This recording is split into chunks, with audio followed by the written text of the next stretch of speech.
आज फिर आपको बायोलॉजी क्लास शुरू होगा। हमने आपको बता ही दिया है पहले ही कि 4 से 5 के बीच में आपको बायोलॉजी का वीडियो प्रोवाइड कर दिया जाएगा और वो वीडियो आपको रेगुलर मिलता रहेगा। इसलिए आपका आज पहला क्लास जो है 4 से 5 के बीच में जो है आज पहला क्लास बायोलॉजी का हम लेंगे। बायोलॉजी का आज प्रथम क्लास ही है और बायोलॉजी में जो है आपको हर चैप्टर बाय आपका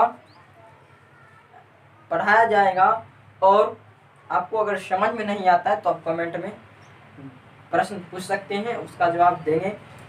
ठीक है, और पहला जो चैप्टर है बायोलॉजी में वो है जैव प्रक्रम एवं पोषण जो है, ये हमारा चैप्टर है। ठीक है, पहले ये जानना है कि सजीव क्या है। सजीव निर्जीव, ये आप 9th 8th से ही पढ़ते आ रहे हैं कि सजीव निर्जीव क्या है। सजीव जिसमें जान होता है, ये सब होता है वो सब होता है, परिभाषा पहले बहुत जान गए होंगे। निर्जीव ये होता है वो होता है। निर्जीव चल नहीं सकता है, सांस नहीं ले सकता है, वो निर्जीव है। सजीव चल सकता है, सांस ले सकता है, लेकिन क्या सजीव चल सकता है? नहीं चल सकता है। पेड़ पौधा चलता है, एक जगह से दूसरी जगह जाता है? नहीं जाता है। क्यों नहीं जाता है?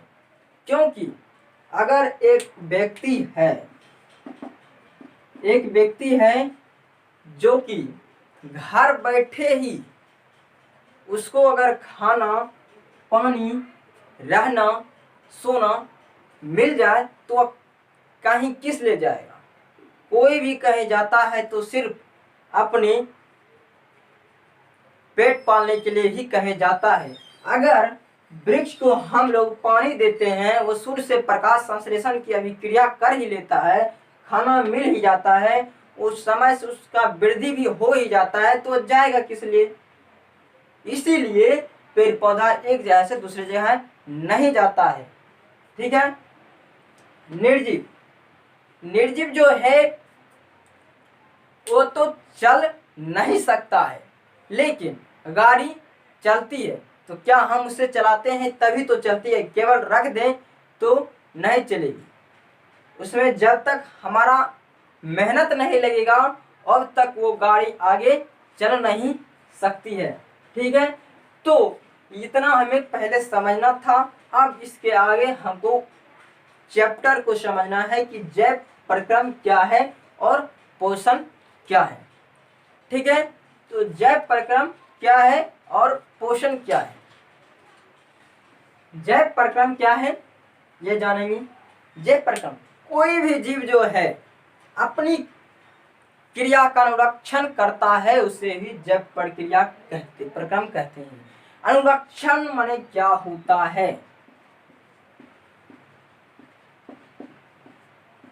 मेंटेनेंस, मतलब अपनी जरूरतों की चीज को पूरा करना ही जैव प्रक्रम कहलाता है।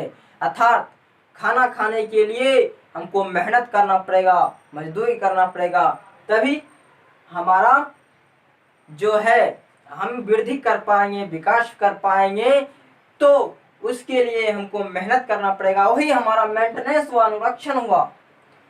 जीव अपने जिंदगी में कुछ करने के लिए उसको अनुरक्षण की जरूरत पड़ेगा, इसीलिए हम जैव प्रक्रम को परिभाषित कर सकते हैं। कोई भी जीव या जंतु अपने जो है क्रिया को अनुरक्षण कर जो करता है उसे ही जैव प्रक्रम कहते हैं। ठीक है, इस प्रकार से जैव प्रक्रम समझ गए होंगे। और पोषण क्या है? पोषण वह विधि है जिसके द्वारा हम कोई भी पदार्थ को ग्रहण करते हैं, कोई भी खाद्य पदार्थ को ग्रहण करते हैं, उससे हमें एनर्जी मिलती है, तो हम कोई भी काम करने में सक्रिय होते हैं। उस से जो पोषण से जो हमें ऊर्जा मिलती है खाद्य पदार्थ से, उसी को हम पोषण कहते हैं। केवल खाना खा लिए कोई ऊर्जा नहीं मिला तो वह पोषण नहीं कहलाएगा। पोषण भी कई भाग में बांटा गया है। सो पोषण जो है दो भाग में है, एक स्वपोषण है, एक परपोषण है। स्वपोषण और परपोषण है। स्वपोषण क्या है और परपोषण क्या है? स्वपोषण, स्व माने होता है स्वयं, पोषण माने खाना पीना, स्वयं अपने आप पर निर्धारित जो रहता है उसे स्वपोषण कहते हैं। पर माने दूसरों पर जो निर्धारित होता है उसे परपोषण कहते हैं। ठीक है, स्वपोषण और परपोषण का भी कई प्रकार है जो आपको अगले क्लास में मिलेगा। तो अनुरक्षण, जैव परिक्रम और पोषण आप ठीक से समझ गए होंगे। ठीक है, और इसमें कई पॉइंट हैं। शोषण भी है, परिवहन तंत्र भी है। परिवहन तंत्र क्या है? तो परिवहन मतलब एक स्थान से दूसरे स्थान तक जाना, वो परिवहन होता है। जैसे हम अगर दिल्ली से अगर पटना आना चाहे तो क्या करेंगे?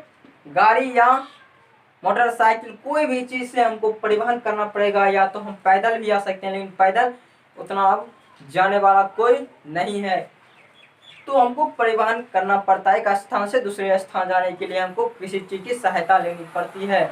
उसी प्रकार हमारे शरीर को भी अगर हम केवल खाना खा लें, अगर हमारे शरीर में परिवहन नहीं होता तो आदमी ज्यादा दिन जिंदा नहीं रह सकता।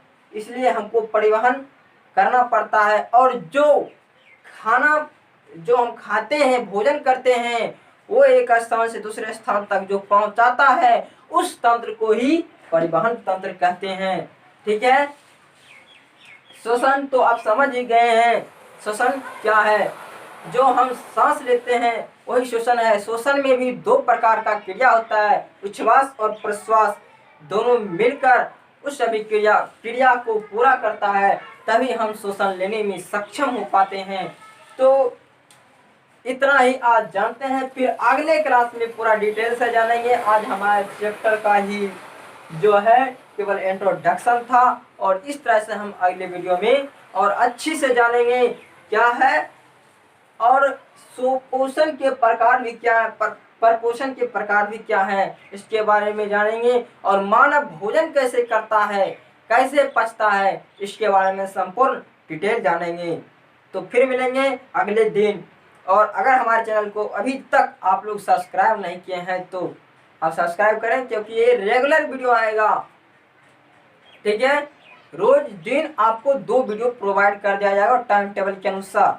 तो फिर मिलेंगे अगले वीडियो में, और अपने दोस्तों के पास भी आप वीडियो को शेयर करें ताकि वो भी इस वीडियो को देखकर लाभ